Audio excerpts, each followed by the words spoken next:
কালের যাত্রার ধ্বনি শুনিতে কি পাও, তারি রথ নিত্যই উধাও, জাগাইছে অন্তরিক্ষে হৃদয় স্পন্দন, চক্রে পিষ্ট আধারের বক্ষ ফাটা তারার ক্রন্দন।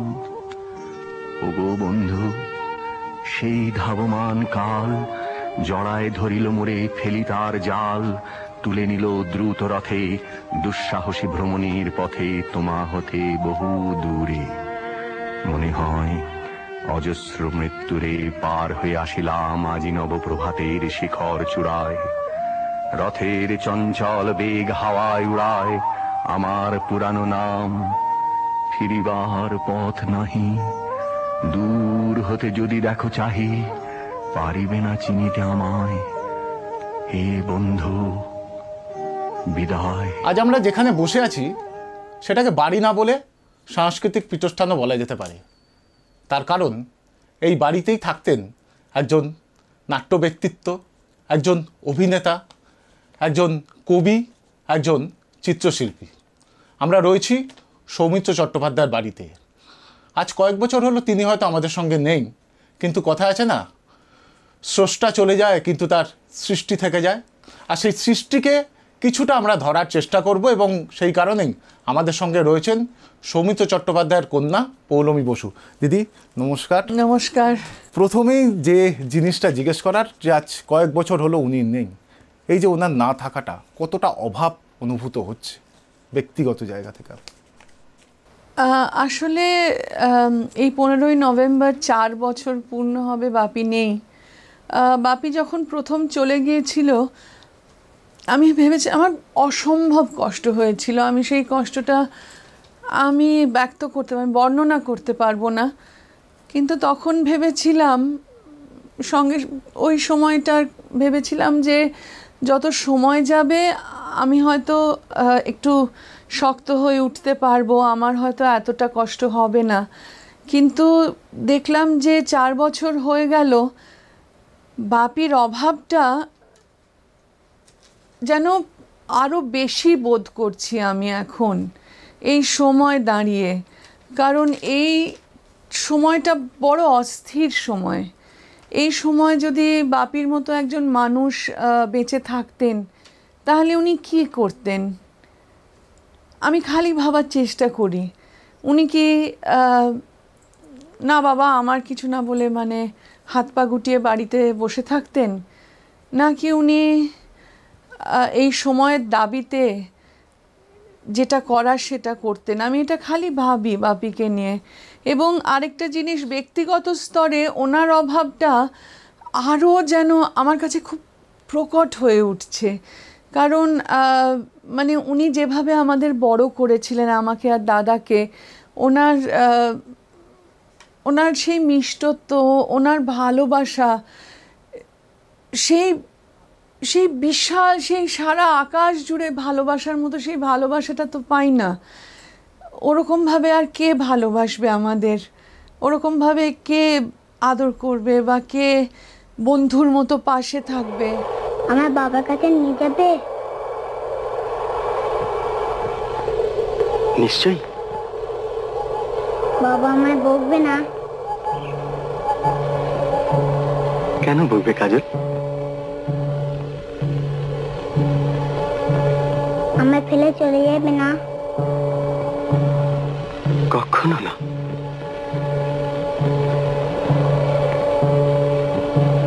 তুমি কে? তোমার বন্ধু।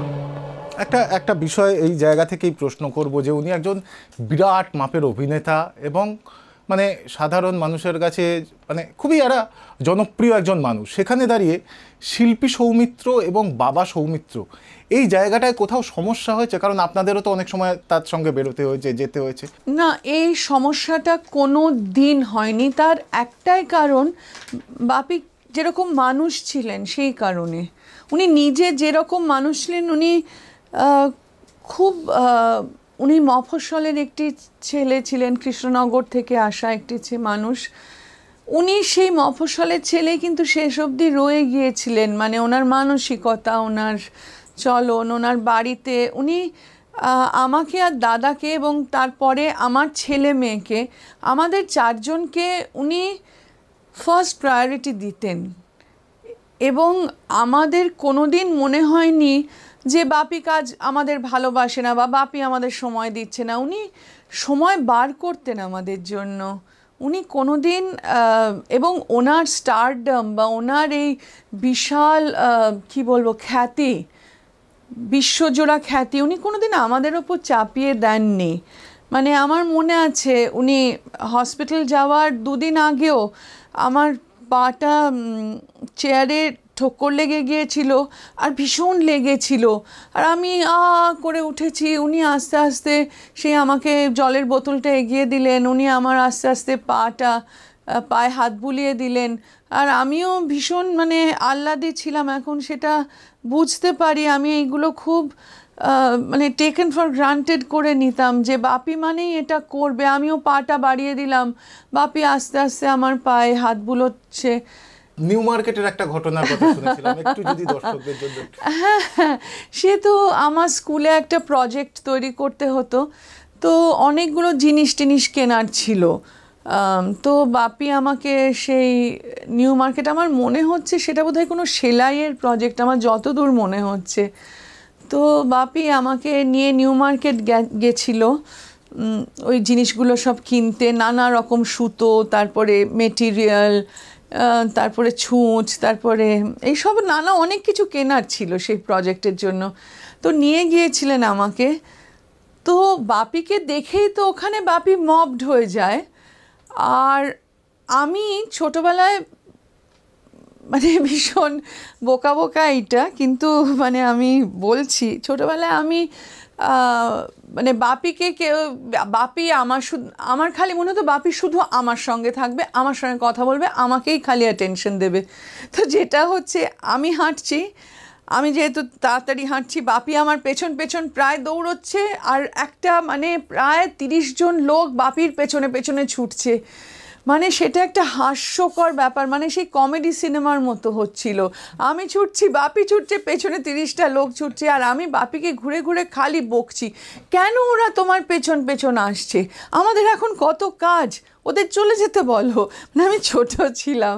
একটা অন্য প্রসঙ্গে আসি, আপনার জীবনের একটা বড় জায়গা বা অনেকটা জায়গা নিয়ে হলো নাটক, এবং সেখানে দাঁড়িয়ে সৌমিত্রবাবু তিনি নিজেও অভিনয় করেছেন, একাধিক নাটক লিখেছেন, এই জায়গায় ডিরেক্ট করেছেন। এই জায়গায় দাঁড়িয়ে আপনাকে কোনো পরামর্শ বা দুজনের কোনো রকম একসাথে নাটক করার সময় কোনো রকম আলাদা অভিজ্ঞতা? কি ব্যাপার, আজকে এখানে কোনো সভা টভা আছে নাকি? উনি আমাকে বারবার বলতেন যে ডিসিপ্লিনটা ভীষণ জরুরি, প্র্যাকটিসটা ভীষণ জরুরি। যে কোনো কাজ তুমি করলে, তুমি যদি সাইকেলটাও চালাতে চাও, ভালো সাইকেল চালানোর জন্য তোমার প্র্যাকটিস করতে হবে।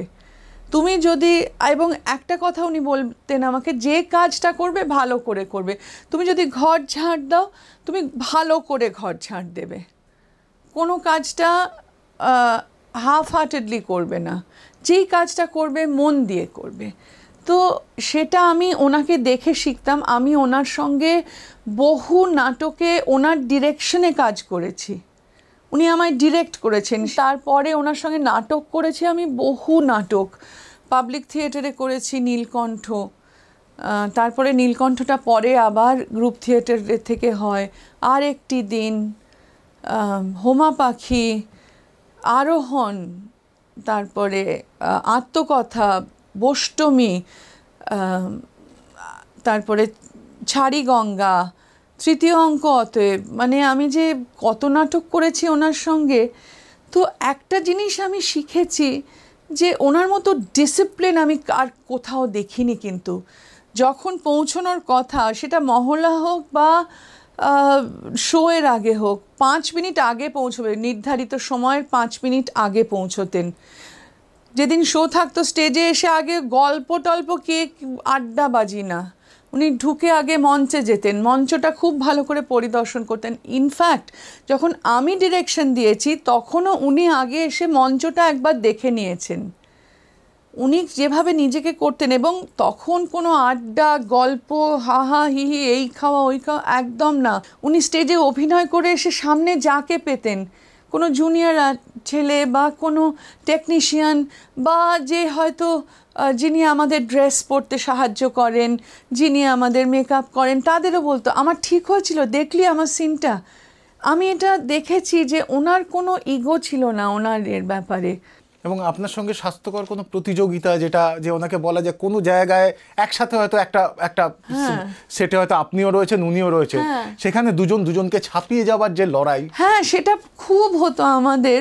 হ্যাঁ উনি আমাকে বলতেন যে লড়াই না করে হেরে যাবে না, তুমি যদি তোমার শেষটুকু দিয়ে লড়াই করে তারপর হারো আমার কিচ্ছু বলার থাকবে না, কিন্তু লড়াই তুমি করলে আমি জানি তোমার জিত নিশ্চিত। সেটা শুধু নাটকে না, উনি আমাকে সারা জীবন বলেছেন।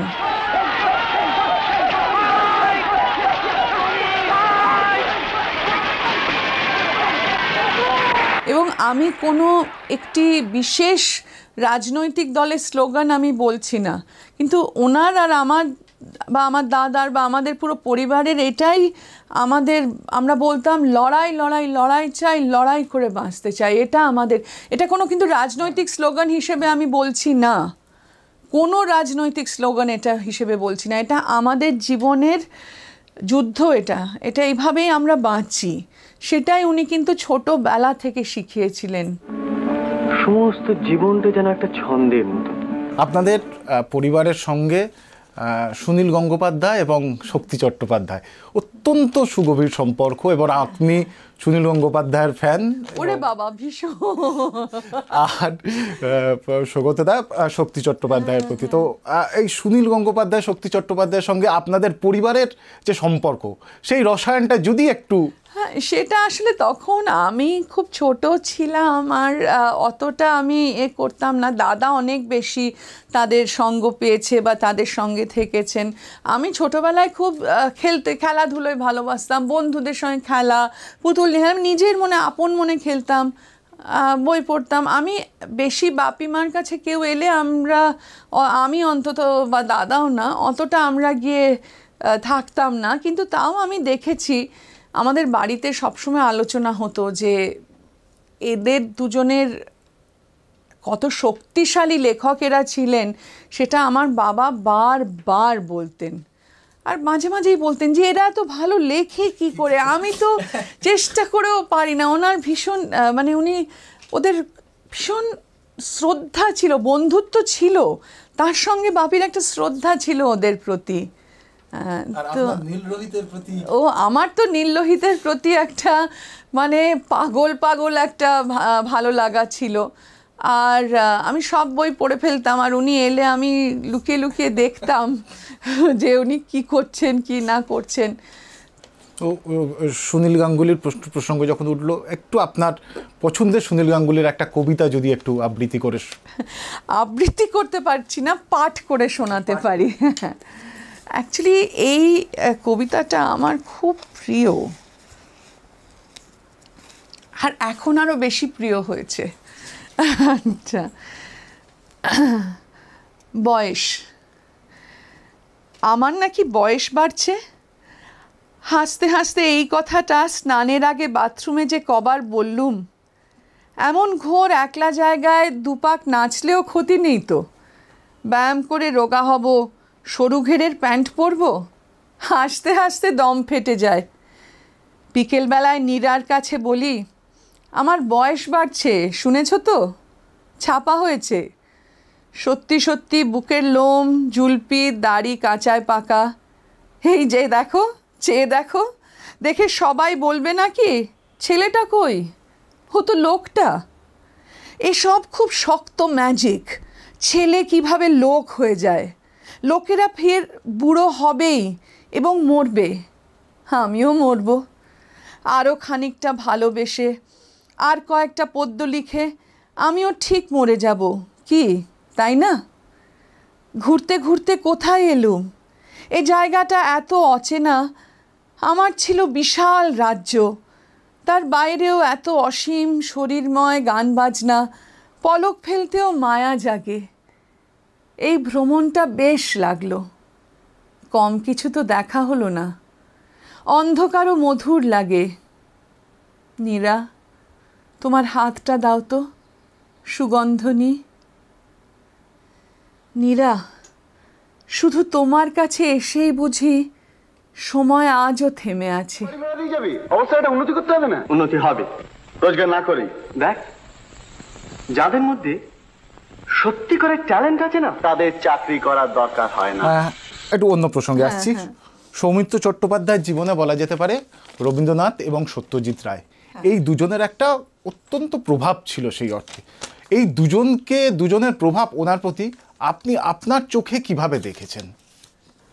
প্রথমেই আসি সত্যজিৎ রায়। আমি রবীন্দ্রনাথটা পরে বলবো, কারণ আমি জানি আমি বলতে গেলে খুবই মানে আবেগতাড়িত হয়ে পড়বো। আমি তার আগে সত্যজিৎ রায়টা বলি। সত্যজিৎ রায় আমাদের বাড়ির ওপর যে প্রভাবটা ফেলেছিলেন সেটা মানে ভাবা যায় না।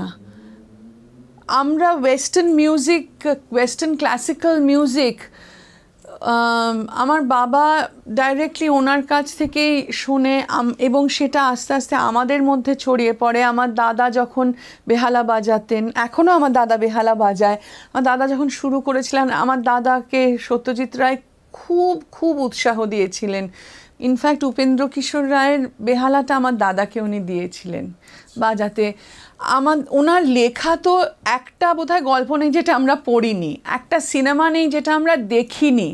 এবং যখন ওনার বাড়িতে গেছি, ওদের বাড়ির যে মানে ভদ্রতা, সভ্যতা, যে ওদের মার্জিত ব্যবহার, ওদের মানে আমার বাবা মা সবসময় বলতো ওদের দেখে শেখো কতটা মানুষ ভদ্র হতে পারে, কতটা শিক্ষিত হতে পারে, নিজেকে সবসময় তৈরি করো।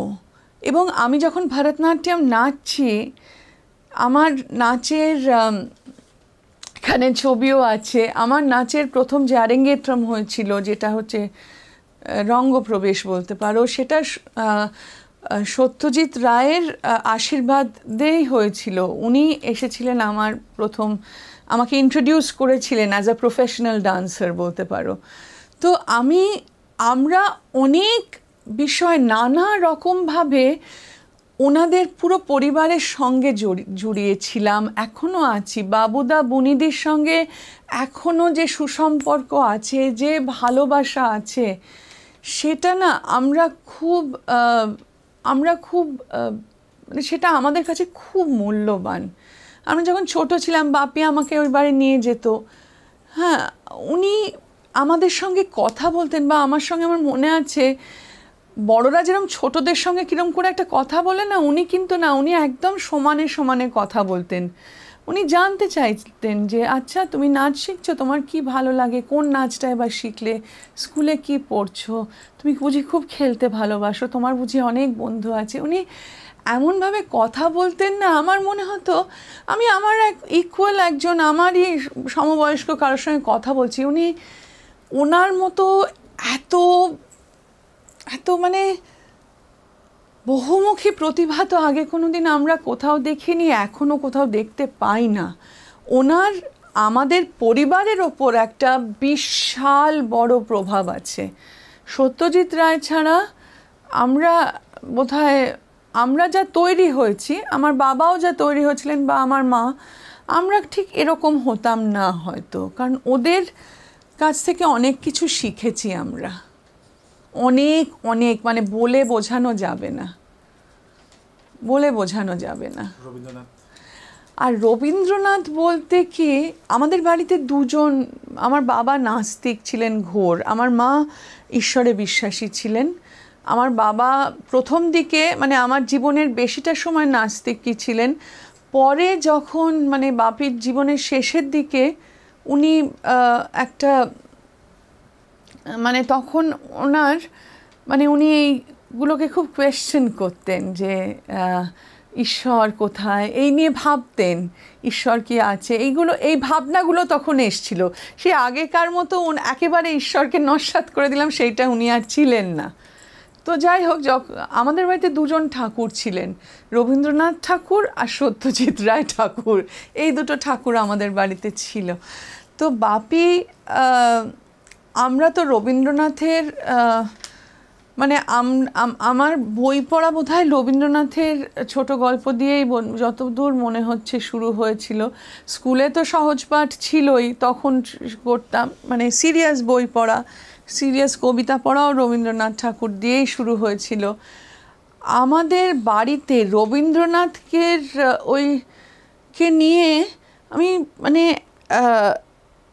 কি বলবো, একটা খুব আলোচনা হতো, অনেক কিছু আলোচনা হতো, ওনার চিঠিপত্র পড়া হতো, ওনার যে মানে উনি যে প্রবন্ধগুলো লিখতেন সেগুলো আমাদের বাড়িতে পড়া হতো।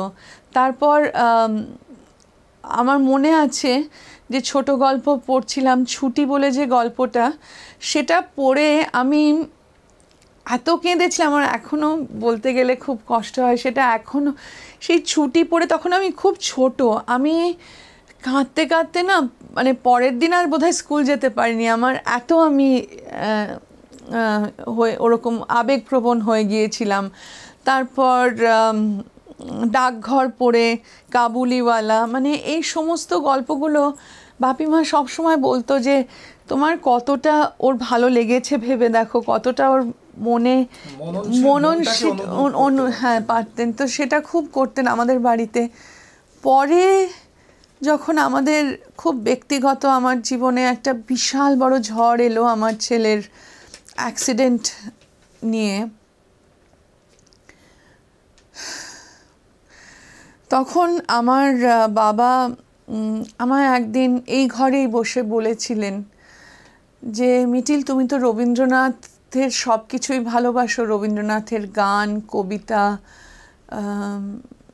ইনসিডেন্টালি আমাদের কবিতা উনি শোনাতেন, আমি ঘুমোতে চাইতাম না, ঘুমোতে যাওয়ার আগে উনি আমাকে রবীন্দ্রনাথের কবিতা বলে বলে ঘুম পাড়াতেন। কি আশ্চর্য জানো, আমার ঠাকুমাও আমার বাপিকে রবীন্দ্রনাথের কবিতা বলে বলে ঘুম পাড়াতেন। সো এটা আমাদের পারিবারিক, আমিও এখন আমার ছেলেকে, আমার মেয়েকে রবীন্দ্রনাথের কবিতা পড়ে শোনাই, এটা আমাদের বাড়ি। এবং আমাদের কবিতা শেখাতেন। এখনও নৌকা যাত্রা মনে আছে, মধুমাঝির ওই যে নৌকাখানা বসে আছে রামজের ঘাটে। তো যাই হোক, তো যখন আমার ছেলের অ্যাক্সিডেন্ট হলো, উনি একদিন আমাকে বসে বললেন যে শোনো মিটিল, রবীন্দ্রনাথকে যে ভালোবাসো তুমি, আমি জানি, রবীন্দ্রনাথের এত নৃত্যনাট্য করেছো, এত গান গেয়েছো, কবিতা পড়ো, ওনার গল্প পড়ো, সব পড়ো, একটা কথা মনে রাখবে, রবীন্দ্রনাথের মতো আমরা কোনোদিন কেউ হতে পারবো না, কিন্তু আমাদের ওনাকে দেখে শিখতে হবে। উনি এত ব্যক্তিগত শোক পেয়েছেন জীবনে, ওনার এতগুলো ছেলে মেয়ে মারা গেছে, ওনার স্ত্রী মারা গেছে, উনি কিন্তু তাও শক্ত হয়ে ওনার কাজ করে গেছেন, উনি লিখে গেছেন, ওনার যা যা করার উনি করে গেছেন। তোমাকে রবীন্দ্রনাথের থেকে এটা শিখতে হবে। যতই শোক আসুক জীবনে, তাতে মুহ্যমান আমি জানি কিছুটা সময় হবে, তো সেটা কাটিয়ে নিয়ে আবার তোমাকে চলতে হবে। সেটা উনি আমাকে বলেছিলেন। মানে উনি বলেছিলেন যে রবীন্দ্রনাথের ফিলসফিটা বোঝার চেষ্টা করো। আমাদের গেছে যে দিন একেবারেই কি গেছে, কিছুই কি নেই বাকি। বাঙালি মোহনবাগান ইস্ট বেঙ্গলে ভাগ থাকে, সেটা আমি সৌমিত্র চট্টোপাধ্যায় এবং উত্তম কুমার, এই একটা ভাগ থাকতো প্রত্যেকটা ক্ষেত্রে। কিন্তু আদতে যে জিনিসগুলো বলা হতো, মানে দুজনের মধ্যে কোনো দ্বন্দ্ব, সেটা কি আদৌ ছিল? যদিও না ওরকম ছিল না, ওই ধরনের ছিল না। আমাদের হোল বাড়ি, আমরা ছোটবেলা থেকেই জানি যে উত্তম কুমারকে আমার বাবার সঙ্গে প্রথম আলাপ হয়েছিল। উত্তম কুমার আমার পিসি, তখন আমার বাবা ফিল্মে আসেনি, আমার পিসির বিয়েতে বরযাত্রী এসেছিলেন, কারণ উনি আমার পিসেমশাইয়ের খুব ক্লোজ বন্ধু ছিলেন। আমার পিসেমশাই মোহনবাগানের হয়ে খেলতেন, রঞ্জিত কুমার সিনহা, ওনার ভাই সঞ্জিত সিনহা, সেও সব মোহনবাগানের হয়ে খেলতেন ফুটবল। তো ওরা খুব মানে আমার পিসেমশাইয়ের বন্ধু ছিল। ওদের আড্ডা হতো বসুশ্রীতে, ওই মন্টু জেঠু ওরা সবাই মিলে আড্ডা মারতেন। তো সেই সূত্রে, পারিবারিক সূত্রে আলাপ আমার বাবার সঙ্গে। আমার বাবার এবং কি বলবো, আমার বাবার সঙ্গে যে মানে যে সম্পর্কটা ছিল সেটা একেবারেই দাদা ভাইয়ের সম্পর্ক। বাহ, চমৎকার। এতে তোমার সুবিধে কি হবে? হবে জানাব, আমি তো আগেই বলেছি উদিতের সঙ্গে আর আমার পোষাচ্ছে না। তাছাড়া আপনিও সমস্ত মতলব বানচাল করে দিয়েছেন। তোমার কোথায়, ক্যামেরা কোথায়? আগে বাড়িতে। কোথায় বাড়ি তোমার? নিজের বাড়ি তো ছিল মুর্শিদাবাদে, তা সে তো সবই গেছে। মুর্শিদাবাদে? আগে হ্যাঁ। আরে তাহলে তো তুমি আমার শ্বশুর বাড়ির দেশের লোকে। যে আমার বাবা ওনাকে শ্রদ্ধা ছাড়া আর কোনো চোখে দেখেনি, এবং উত্তম কুমার আমার বাবাকে স্নেহ ছাড়া কোনো কিছুভাবে দেখেননি। এইটা আমি তোমায় লিখে দিতে পারি। সৌমিত্র চট্টোপাধ্যায় বিভিন্ন ধরনের চরিত্রে অভিনয় করেছেন, সেটা কোনি থেকে শুরু করে সাত পাকে বাঁধা থেকে শুরু করে বেলা শেষে থেকে শুরু করে সমস্ত বিভিন্ন ধরনের চরিত্রে তিনি অভিনয় করেছেন। আপনার চোখে কোনো সময় মনে হয়েছে যে সৌমিত্র চট্টোপাধ্যায়ের মতো করে কোনো চরিত্রে অভিনয় করতে পারেননি? না, ওনার অভিনয়ের ধারাটাই ছিল যে উনি সবসময় চরিত্র হয়ে উঠতেন। উনি কোনোদিন মানে স্টার সৌমিত্র চট্টোপাধ্যায় অভিনয় করছে সেটা আমি দেখিনি। মানে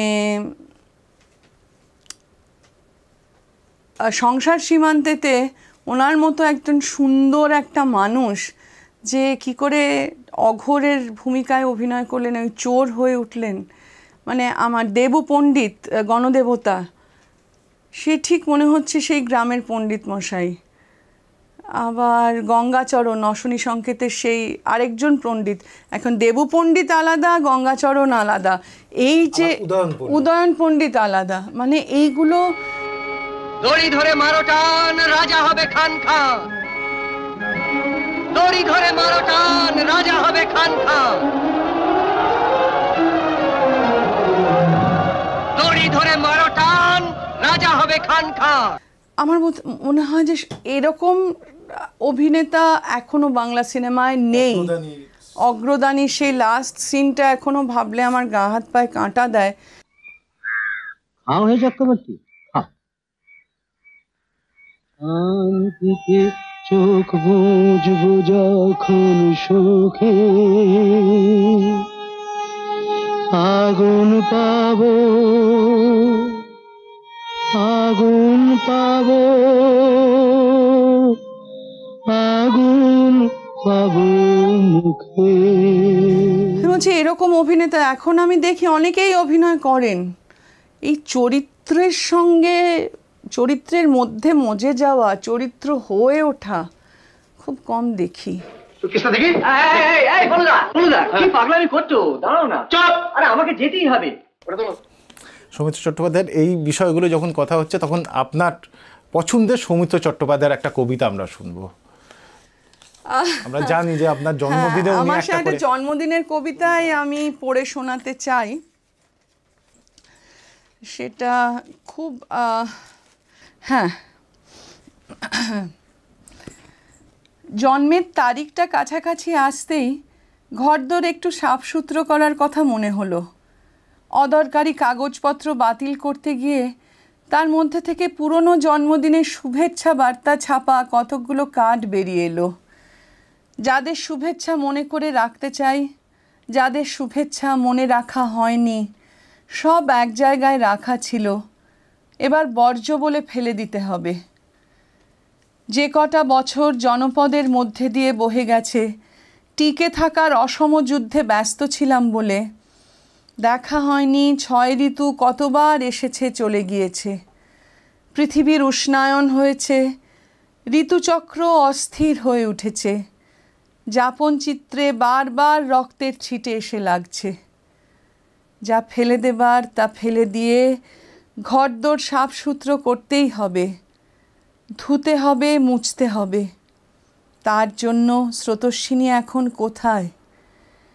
খরায় মাটি ফাটছে, তৃষিত তাকিয়ে আছি মেঘের মৃদঙ্গ শুনবো বলে। এটা আমার কবিতাটাও খুব ভাল লাগে। মানে শুধু যে আমার জন্মদিনের জন্য দিয়েছে তা না, মধ্যে একটা অদ্ভুত যখন বলে না যাপন চিত্রে রক্তের ছিটে এসে লাগে, সত্যি তো আমাদের যাপনগুলো ভাবো, আমাদের প্রত্যেকের, আপনার, তোমার, সবার, আমাদের যাপনগুলোতে সত্যি তো রক্তের ছিটে এসে লাগে। এইখানে এই বিষয়ে এইখানে একটা প্রশ্ন করব একটু আপনাকে দিদি, সেটা হলো যে বর্তমান সময়ের কথা আপনি শুরুতেই বলছিলেন যে যাপন চিত্তে যে রক্তের ছিটে, সেটা তো সমাজেরও বিভিন্ন জায়গায় লাগছে, বিশেষ করে আরজি করের যে ঘটনা, এই বিষয়ে আপনি কি কিছু বলবেন? যে ধরনের ঘটনা ঘটলো সেটা কোনো রাজনৈতিক দলের বিষয়ে আমি বলছি না। না, আমি কোনো রাজনৈতিক বক্তব্য রাখবই না, কারণ আমি তার যোগ্যতাই আমার নেই, রাখার সেই যোগ্যতাই নেই। মানে আমার ভয়ঙ্কর লেগেছে যে একটা কর্মক্ষেত্রে একটি মেয়ের খুন হয়ে গেল, তার কর্মক্ষেত্রে।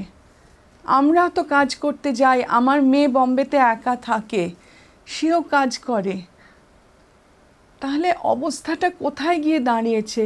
আমি থিয়েটার করি, আমার সঙ্গে অনেক ছোট ছোট মেয়ে, আমার থেকে বয়সে সবাই এখন ছোট, আমি যে বয়সে এসে পৌঁছেছি এখন সবাই আমার থেকে ছোট, তারা কাজ করছে, তারা যখন বাড়ি ফেরে বা আমার খুব মানে আমার মধ্যে একটা না সত্যি ভয় ঢুকেছে যে এটা কি করে সম্ভব, এটা কি করে হলো, মানে সত্যি ভয় ঢুকে গেছে। এই যে মেয়েগুলো বাড়ি যায়, আমি সবাইকে বলি বাবা বাড়ি গিয়ে একটু একটা হোয়াটসঅ্যাপ করে দিস পৌঁছে গেছি। মেয়েটির বাবা মার কথা ভাবলে আমার মানে কি বলবো, আমি শিউরে উঠছি। মানে কোনো বাবা মাকে যেন আর কখনো এই সবের মধ্যে দিয়ে না যেতে হয়। আমি মেয়েটির বাবা মার কথা ভাবলে না, মেয়েটি তো চলে গেল, কষ্ট পেয়ে মেয়েটা চলে গেল, তার বাবা মা তো থেকে গেল, তাদের কষ্টটা ভাবতে পারছো একবার, তাদের যে কিরকম বুক ফেটে যাচ্ছে। আমি না মানে আমি এটা আমার বলতে গেলেই খুব কষ্ট হচ্ছে যে মানে ওর বাবা মার মানে আমি ভাবতে পারছি না ওর বাবা মার ওর বাবা মা কী করে যাচ্ছে এসবের মধ্যে দিয়ে, দিন কি করে কাটছে তাদের। মানে এটা এত খারাপ সময় যেন আর না আসে কারোর জীবনে না। আর একটা প্রসঙ্গ এখানে জিজ্ঞেস করবো যে কয়েক বছরের মধ্যে আপনার জীবনে বলা যায় যে সবথেকে বড় অবলম্বন যে দুটো, আপনার বাবা এবং আপনার মা, তাদের চলে যাওয়া, রণদীপের শারীরিক শরীর খারাপ, তারপরেও এত মনের জোর পান কি করে যে আবার ঘুরে দাঁড়াতে হবে, আবার এগিয়ে চলতে? সেটা তো আমার বাবা মার কাছ থেকেই শিখেছি। আমার বাবা মাই তো বলেছিলেন যে এই যে একটু আগে বললাম না রবীন্দ্রনাথকে দেখো, এবং আমার বাবা মাকেও দেখেছি শত দুঃখ, শত কষ্ট, শত বিপর্যয়ের মধ্যেও তো তারা তো মাথা তুলে দাঁড়িয়েছেন, তারা তো মানে একটা সুস্থ জীবনযাপন করেছেন। সুস্থ মানে শারীরিকভাবে না, আমি বলছি যে একটা জীবনযাপনের সুস্থতা তারা তো বজায় রেখেছেন, তারা তো লড়াই করে গেছেন কত কিছুর সঙ্গে। তাদের দেখেই আমি শিখেছি, তারা আমাকে সাহস জুগিয়েছেন, তারা আমায় আশ্বাস দিয়েছেন, তারা আমাকে যেসব জিনিস অবলম্বন করে বাঁচতে শিখিয়েছে তার মধ্যে হচ্ছে মিউজিক, সঙ্গীত, ছবি, পেন্টিং, নাটক, নাচ, গান, এইসব নিয়েই তো আমায় বাঁচতে শিখিয়েছেন। তারা কোনোদিন আমাকে অর্থ বা মানে কোনো মেটেরিয়াল জিনিস নিয়ে কোনোদিন আমাকে বাঁচতে শেখায়নি। শিক্ষার ভেতর দিয়ে, স্ট্রাগলের ভেতর দিয়ে আমরা দেখতে পাচ্ছি তার কুসংস্কার, গোঁড়ামি সমস্ত কেটে যাচ্ছে। বুদ্ধি দিয়ে ছাড়া সে কোনো কিছু মানতে চাইছে না, কিন্তু তার কল্পনা শক্তি আছে, তার অনুভূতি আছে। ছোটখাটো জিনিস তাকে মুভ করছে, তাকে আনন্দ দিচ্ছে। হয়তো তার ভেতরে মহৎ একটা কিছু করার ক্ষমতা আছে, সম্ভাবনা আছে, কিন্তু করছে না। কিন্তু সেইটি শেষ কথা না, সেটি ট্র্যাজেডিও নয়। সে মহৎ কিছু করছে না, তার দারিদ্র যাচ্ছে না, তার অভাব মিটছে না, কিন্তু তা সত্ত্বেও সে জীবন বিমুখ হচ্ছে না, সে পালাচ্ছে না, এসকেপ করছে না, সে বাঁচতে চাইছে। সে বলছে বাঁচার মধ্যে সার্থকতা, তার মধ্যে আনন্দ। He wants to live. ভালো থাকা, ভালো মনের জোর করে চলার রসদ অনেক কিছু আছে। সেই মাও খুব মনের জোরের, হ্যাঁ, আমার মায়ের খুব মনের জোর ছিল। আমার মা অসম্ভব। আমার মা ছিল সেই মানুষ যার ওপর আমি, আমার বাবা, আমার দাদা দাঁড়িয়েছিলাম। আমার মা না থাকলে আমরা সব ছত্রাকখান হয়ে যেতাম। পৌলমীদি একদম শেষে এবং আলোচনা এখানে আমরা শেষ করব এবং এই সময়ের মধ্যে যতটা সৌমিত্রবাবুকে নিয়ে আলোচনা করা সম্ভব হলো সেটা করব। শেষে আপনি একটা আপনার প্রিয় কবির একটা কবিতা পড়ে আজকের এই আলোচনা আমরা শেষ করব। আপনার প্রিয় একজন আপনার কবি। আচ্ছা, আমার একজন প্রিয় কবি হলো আমার দাদা সৌগত চট্টোপাধ্যায়। তাহলে আমি আমার দাদার একটা কবিতা পড়ে শেষ করছি। আমি যেন একা হতে হতে সরে যাচ্ছি শরতের রোদ্দুরের দিকে, তার ভিতর ডুবে একাকিত্ব সমুদ্র মেলে ধরেছে ডানা। আমি ক্রমশ হারিয়ে যাচ্ছি এই গভীর শরৎকালীন রোদ্দুরের ভিতর। একাকিত্ব দুর্গের মতো আগলাচ্ছে রোদ্দুরের লহরে। প্রহর শেষ হলো, একাকিত্ব ঝরে পড়ছে, চুঁইয়ে পড়ছে শরতের নরম রোদ্দুর। অসাধারণ। এই কবিতার পর আর কথার ভার বাড়ানোটা বোধহয় সঠিক নয়, এবং এই সময়ের মধ্যে সৌমিত্রবাবুকে যতটা ধরা সম্ভব, তার আলোকে যতটা ধরা সম্ভব তার চেষ্টা আমরা করলাম। ধন্যবাদ পৌলমীদি আমাদেরকে সময় দেওয়ার জন্য। না না, সময়টার কি বলছে, আমারও ভাল লাগলো তোমাদের সঙ্গে কথা বলে। এবং ট্রাইব টিভির তরফ থেকেও সৌমিত্র চট্টোপাধ্যায়ের প্রতি রইল আমাদের বিনম্র শ্রদ্ধা। বসন্ত নয়, আমার দরজায় প্রথম কড়া নেড়েছিল অবহেলা। ভেবেছিলাম অনেকগুলো বর্ষা শেষে শরতের উষ্ণতা মিশে এলো বুঝি বসন্ত। দরজা খুলে দেখি আমাকে ভালোবেসে এসেছে অবহেলা।